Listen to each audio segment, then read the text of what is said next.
Assalamualaikum warahmatullahi wabarakatuh. Hamdan wa syukron lillah amma ba'd. Sahabat GIF yang berbahagia dimanapun berada, alhamdulillah pada kesempatan kali ini kita masih bisa berjumpa dengan panjenengan semua. Ya, walaupun hanya melalui media YouTube tentunya. Namun walaupun seperti itu, tetap insya Allah kita mendoakan panjenengan semua, sahabat GIF ataupun sahabat Kelana Masa, semoga sehat walafiat, rizki terus membaik, ya, karir pun terus meningkat, dan semoga saja segala hajat yang ada dimudahkan oleh Allah Subhanahu wa Ta'ala. Amin amin ya Allah ya Rabbal Alamin. Sahabat GIF yang berbahagia dimanapun berada, dan juga sahabat Kelana Masa tentunya, ya. Pada kesempatan kali ini saya tidak mediumisasi seperti biasanya. Namun kali ini tadi anggota saya, yakni Bang Anto. Bang Anto kan termasuk anggota saya yang terhitung masih baru, sahabat, ya. Bukan di awal-awal ataupun sudah lama seperti yang lain. Tadi yang bersangkutan kepingin ngajak ngobrol dengan saya tentunya, dan saya fasilitasi dialog yang akan dipertanyakan itu di video ini tentunya, ya. Jadi mudah-mudahan nantinya obrolan yang akan dibangun oleh Bang Anto ini bisa menjadi wawasan tambahan buat semuanya, ya, terkhusus saya supaya nggak lupa, sahabat, ya. Karena saya pun manusia biasa tentunya, tidak terlepas dari kelemahan. Kadang-kadang ya suka lupa, ya maklumlah sudah tua ya, sahabat, ya. Intinya seperti itu. Oke, ya seperti itu Bang Anto, ya. Jadi apa hal rupanya yang kepingin diobrolkan, ya? Begini Gus, Ya. selama ini kan saya bergabung di Kelana Masa ataupun di channel Gus Iman Family, lagunya kan mediumisasi tentang tuyul, Gus. Oh ya. Jadi gini Gus, yang saya pertanyakan gini, selama mediumisasi tuyul, ada nggak efek-efek untuk Gus Iman sendiri gitu, Gus? Oh iya. Ataupun majikan tuyul ini mencari Gus Iman ataupun mendatangi Gus Iman gitu. Oh iya. Memang ya, kalau kita teringat beberapa mediumisasi terkait tuyul di video Kelana Masa itu dalam rangka memang membebaskan tuyul dari majikannya secara sepihak. Ya alhamdulillah, apa yang abang pertanyakan seputaran apakah ada efek ataupun resiko yang ditimbulkan pasca proses itu, sampai sekarang alhamdulillah nggak ada, ya. Dan kebetulan juga pihak-pihak yang terkait, mungkin yang empunya, yang mempunyai tuyul itu pun ya tak pernah menjumpai saya. Perkara permasalahannya apa kita pun tak tahu. Ya mungkin nggak berani, satu. Kemungkinan kedua mungkin ya bingung dan nggak tahu di mana tuyul itu berada sekarang ini, mungkin seperti itu. Alhamdulillah nggak ada memanglah resiko-resiko yang muncul dan timbul. Tapi walaupun seperti itu, saya pun tetap harus waspada, antisipasi dengan cara tetap mohon perlindungan kepada Allah.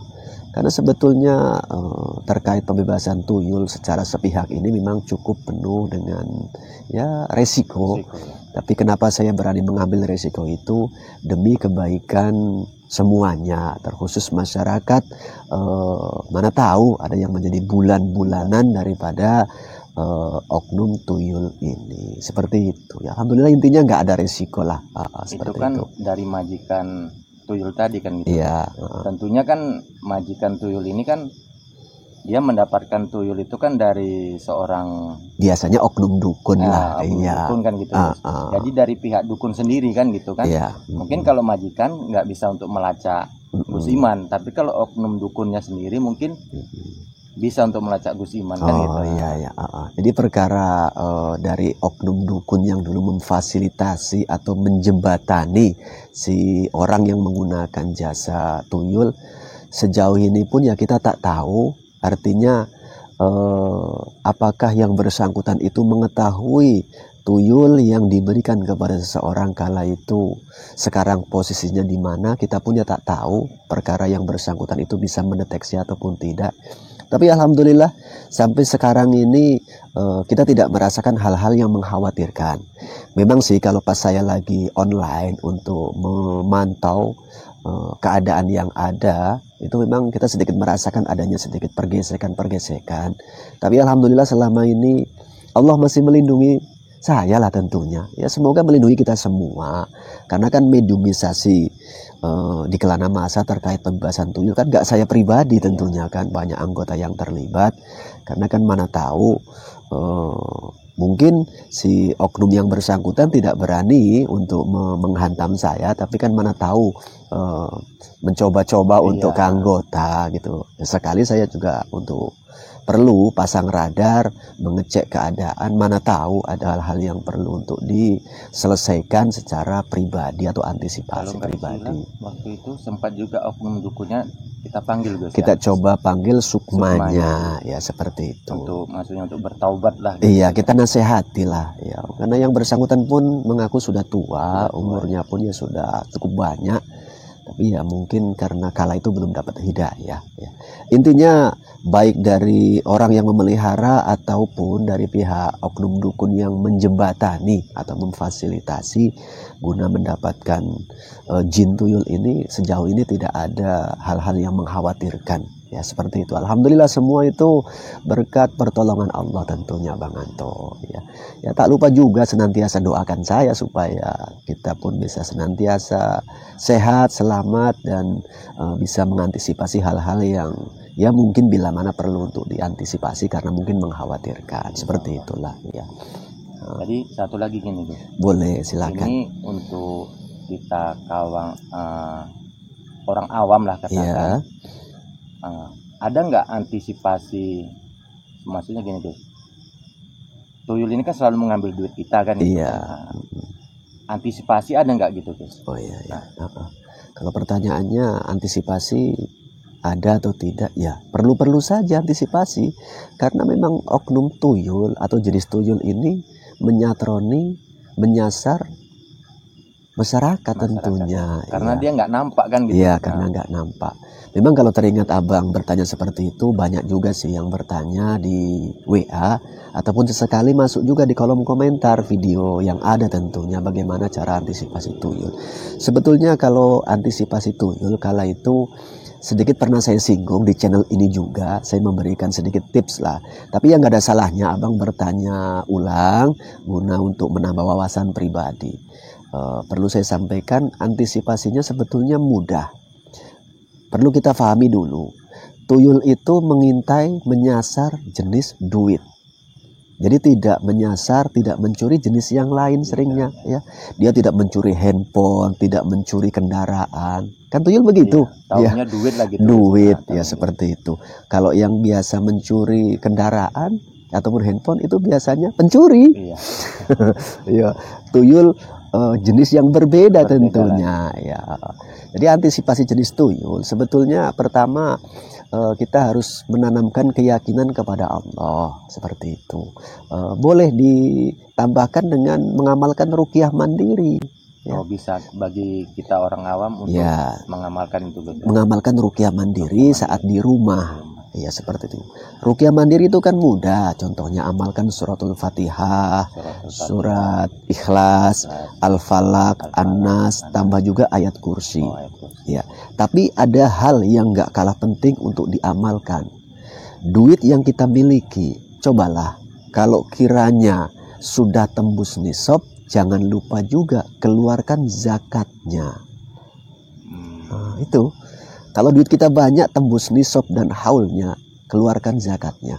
Karena zakat ini hukumnya wajib bagi kalangan masyarakat umat Islam khususnya yang hartanya itu tembus nisab dan haulnya. Berarti Gus, kalau harta kita tadi bersih, Insya Allah atas perlindungan Allah itu dijaga. Tuyul tidak mampu. Bagaimana kalau harta kita belum tembus nisab? Apakah harus zakat? Harus zakat sih tidak. Cuma latihanlah berzakat. Artinya latihan ini nggak wajib dong, tapi sangat bagus manfaatnya guna jaga-jaga antisipasi dari gangguan tuyul. Dalam kajian ilmu hikmah itu, walaupun kita tidak mengerjakan hal yang wajib, hal-hal yang sunnah itu pun tetap bermanfaat, ada faedahnya. Jadi kalau kita belum kewajiban zakat, bagaimana kita latihan zakat? Kita bersedekah. Berarti sedekah pun bagian daripada melatih tadi tuh. melatih zakat begitu. Mudah-mudahan atas harta yang kita bagi juga, yakni sodako, karena belum tembus nisab dan haulnya, itu bisa menjadi manfaat, membentengi harta kita juga dari gangguan tuyul. Nah, seperti itu. Karena dulu sebelum kelana masa dibuat, saya dulu pernah juga melakukan mediumisasi. Ada beberapa tuyul yang dulu kita coba interogasi, memang yang bersangkutan itu pun mengakui harta yang disedekahkan, yakni berbagi, itu terasa lain saat didekati oleh bangsa tuyul. Ya, ini langsung dulu pengakuan daripada oknum tuyul. Artinya memang ya, harta kita perlu kita bagilah, ya. Auranya berbeda. Berbeda ya, tentunya ada hikmah yang muncul secara alamiah begitu. Artinya saat kita berbuat kebaikan itu yakinlah tidak pernah sia-sia. Pasti ada hikmahnya, ada kebaikannya, seperti itu. Jadi teringatnya gini Gus, oknum tuyul tadi kalau mengambil duit itu Gus selalunya siang ataupun malam hari ataupun malam. Oh, kalau mengenai waktu itu mereka punya kalau hasil penelusuran pribadi saya, mereka punya timing atau waktu masing-masing. Iya, tergantung perjanjian waktu pengambilan, seperti itu. Kadang yang isi perjanjiannya ngambil khusus malam, dia beraksi malam. Nah, jamnya itu biasanya jam 12 malam ke atas. Ada juga hasil daripada perjanjian kesepakatan yang dibuat itu mungkin ngambilnya siang hari, ada juga seperti itu. Artinya mengenai waktu tidak ada ketentuan secara pasti. Yang terpenting memang ya bagaimana supaya harta kita, terkhusus jenis duit, itu aman dari dari golongan mereka, supaya nggak dijarah, nggak dicuri, seperti itulah ya. Jadi memang ya poin utamanya tetap yakin kepada Allah, tingkatkan iman dan takwa, amalkan minimal ya rupiah mandiri menjadi wasilah syariat, dan jangan lupa juga berbagilah, berbagi ya, karena di sebalik harta kita ada juga hak orang lain ya. Hak orang lain inilah yang coba kita tunaikan ya, baik yang pasalnya sudah masuk di level wajib ataupun yang sunnah ya, nggak apa-apa kita berbagi. Yakinlah berbagi itu tidak akan menghabiskan kok, bahkan insya Allah hikmahnya akan bertambah dalam rangka bentuk rasa syukur tentunya kepada Allah, kita berbagi. Seperti itulah. Jadi bagi kawan kita orang awam, tadi rupiah mandiri, kalaupun harta kita tadi udah cukup nisabnya, zakat. Nah, kalau belum zakatnya bersedekah. Iya, dalam rangka membersihkan harta, dan ya kata lain latihan zakat lah, seperti itu. Intinya seperti itulah. Mudah-mudahan bisa dimengerti, bisa dipahami lah, Bang Anto ya. Ya, ada hal lain kira-kira? Terima kasih Gus. Sudah cukup. Gus. Oh iya. Begitulah sahabat GIF, sedikit yang kepingin dipertanyakan oleh salah satu anggota saya terkait video-video yang lama di Kelana Masa tentunya ya. Ya, semoga isi obrolan ini bila mana menurut sahabat GIF itu ada manfaatnya, ya silakan like dan komen. Mana tahu isi komennya mau terkait obrolan ini, monggo. Mana tahu isi komennya kepingin membahas tentang hal-hal yang lain, ya silakan, gak ada masalah sahabat ya. Mana tahu kami pertimbangkan perlu juga untuk diangkat guna menambah wawasan panjenengan semua, bila mana memang saya pribadi memahami dan menguasai apa yang di request panjenengan. Tapi lagi-lagi yang perlu harus saya ingatkan, dan supaya pun saya nggak lupa diri, saya ini orang fakir dalam segalanya sahabat ya, fakir dalam pengetahuan, dalam keilmuan, ataupun hal-hal yang bersifat materi. Intinya kita hanya bersandar mohon petunjuk kepada Allah. Begitu juga obrolan kala ini, apa yang saya sampaikan kepada anggota saya di sini, bila mana itu sebuah kebenaran, saya hanya meyakini itu mutlak dari Allah Subhanahu wa Ta'ala. Bila mana ada kekurangan, tentunya itu mungkin dari kebodohan dan kelemahan pengetahuan pribadi saya. Saya mohon maaf, dan kita pun harus beristighfar kepada Allah tentunya supaya diampunkan. Mungkin seperti itulah Bang Anto ya. Ya itu aja sahabat ya. Tentunya di penghujung, bila mana ada tutur sapa bahasa dari saya ataupun anggota saya yang kurang berkenan menurut panjenengan semua, lahir batin mohon maaf, mohon diizinkan. Akhirul kalam, assalamualaikum warahmatullahi wabarakatuh.